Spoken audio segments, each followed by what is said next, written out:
This presentation, I'm going to talk about the reception among the Jews of Yemen, mainly in the Middle Ages and particularly in the 15th century, at least as far as the evidence that we have can show, of a text on yoga, but translated perhaps by way of the Persian into Arabic and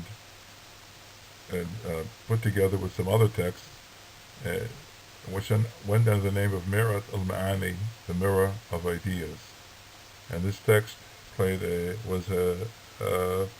fairly significant role, or as a noticeable presence in some major works of the Yemeni Jews of the period. I should say a word or two about the factors facilitating the reception of ideas and books from India, and also the receptivity of the Jews in Yemen to such ideas.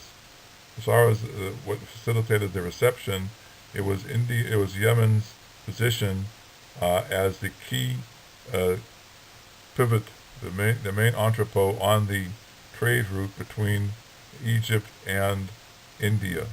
And as a result of this, we have many documents, mainly in the Cairo Geniza, of contracts and other arrangements between merchants, which have been coming out in a series of volumes in which Mordechai Friedman of Tel Aviv is continuing the work of his mentor, the late Shlomo Goitein.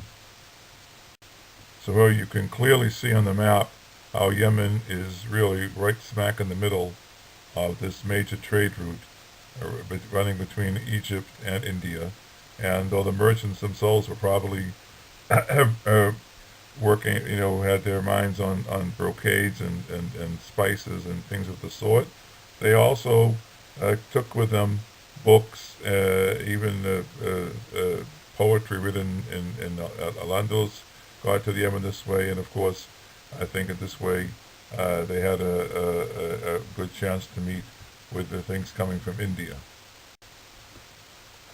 Now, as far as the receptivity to ideas that could be found in a book such as Mirat al-Ma'ani or other works written by Ismailis or other Muslims, as well as, of course, books written by Jews from all over the diaspora, we have to point to the vibrant intellectual life of the Jews of Yemen in the Middle Ages, and particularly the surge of interest in philosophy under the Rasuda dynasty, and in that particular window of time in which Yemen and Egypt were under more or less the same Shia rule, with a great where falsafa, philosophy, plays an important role in theology.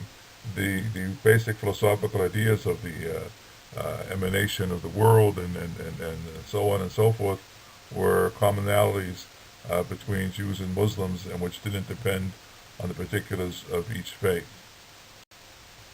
Well, it's always important and critically important in our own day to point out that transmission is a two-way street, and that there were Muslims who took an interest and learned much from books written by Jews, particularly this very rich codex in Istanbul, Jarullah 1273, which the late Franz Rosenthal called a one-volume library, and wrote a short but very rich note about in Journal of the American Oriental Society.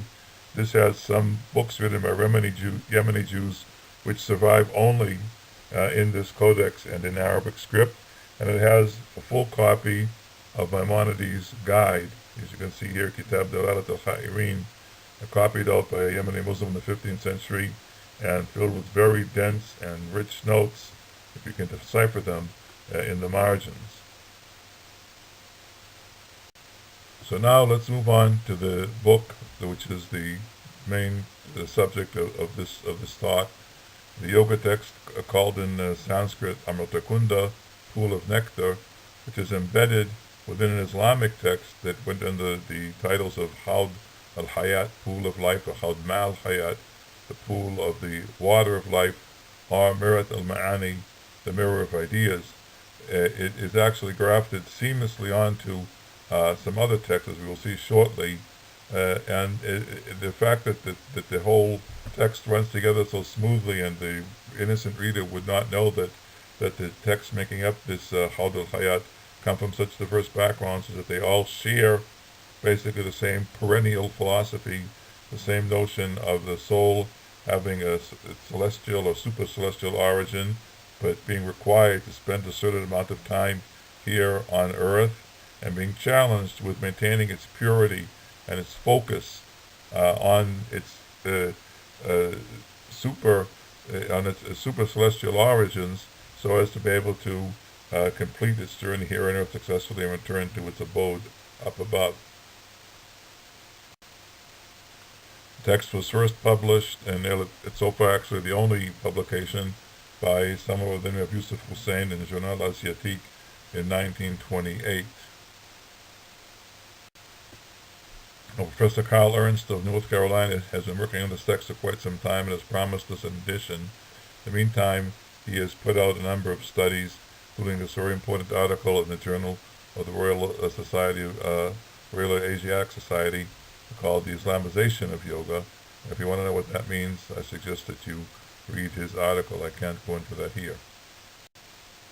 Well, as I said, the Arabic text that has come down to us is actually the product of a long process of transmission by way of various languages, Syriac, Persian, Arabic, and texts from old ancient Gnostic texts from the Acts of Thomas, and much more recent, say, 12th century by Sir Wadi Maktoul and others. And you see here in this complicated chart from Ernst's article, trying to put together how the final product came about. But we'll move straight ahead to the versions in Arabic, but in Hebrew, that is. It was a common practice among Arabic-speaking Jews to transcribe Arabic text into the Hebrew alphabet for a number of reasons. It can be very easily done because the languages are very close. And we have, from the Yemen, some fragments of the Merit al-Ma'ani itself. You have here from the British Library a portion, they're about 3 pages or 2 or 3 pages, and this is from the chapter that describes the 8 yoga poses, which form the subject of one of the chapters of Merit al-Ma'ani. You see here right smack in the middle of the photograph, al-Julsa al-Thalitha, the third pose, and you can see a few lines below it, al-Julsa Rabia, the 4th, at the very bottom, al-Khamisa, the 5th.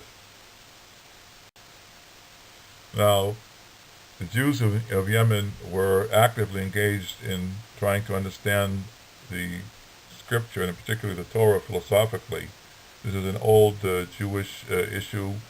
Philo of Alexandria, of course, made major strides in this direction. It was also, of course, something that was widely practiced by the Ismailis, the Shia neighbors of these Jews. They called it in Arabic ta'wil.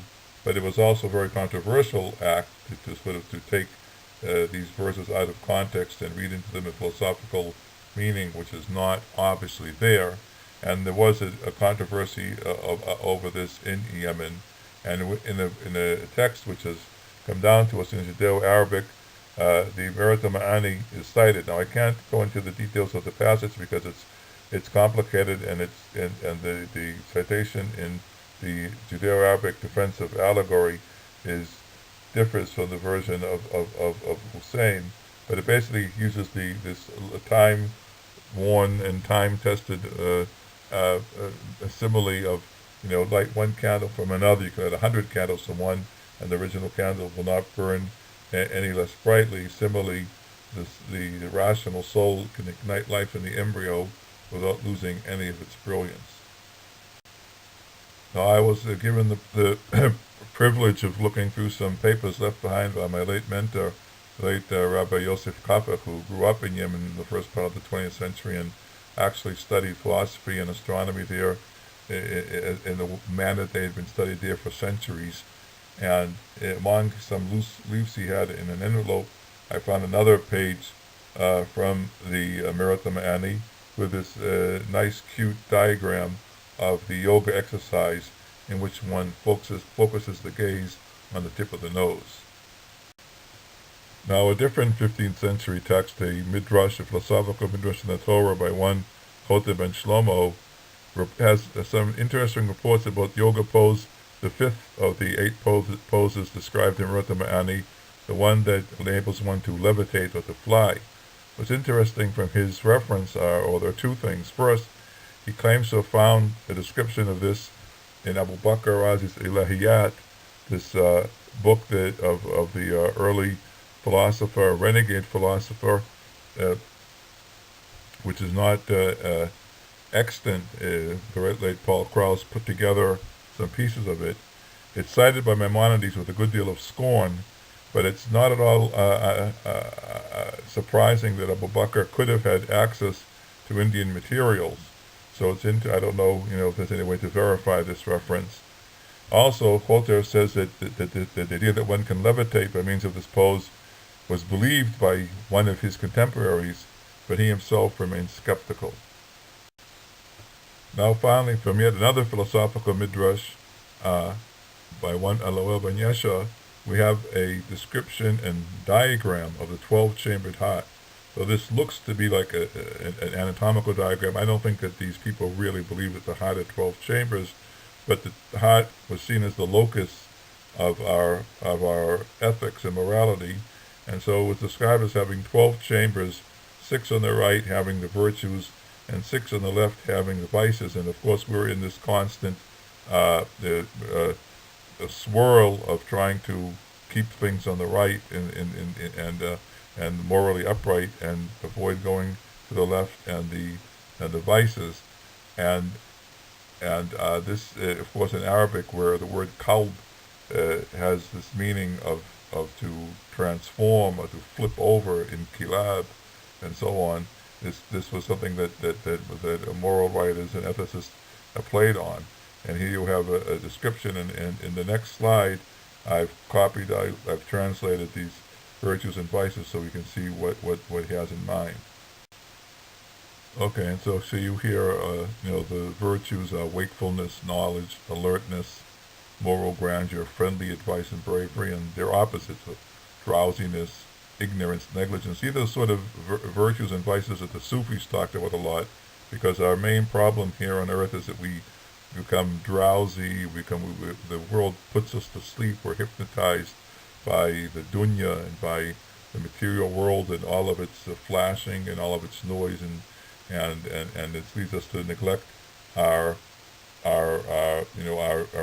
real purpose in life, which is the worship and service of God. So this is something that this is a very useful tool for preaching and ethical guidance. Well, I'm always hoping to find some more. I think there is more to be found if one digs hard enough and is alert enough and wakeful enough. A lot more of Indian thought to be found in the writings of the Jews of Yemen. This will have to do for now. Thank you very much for your attention.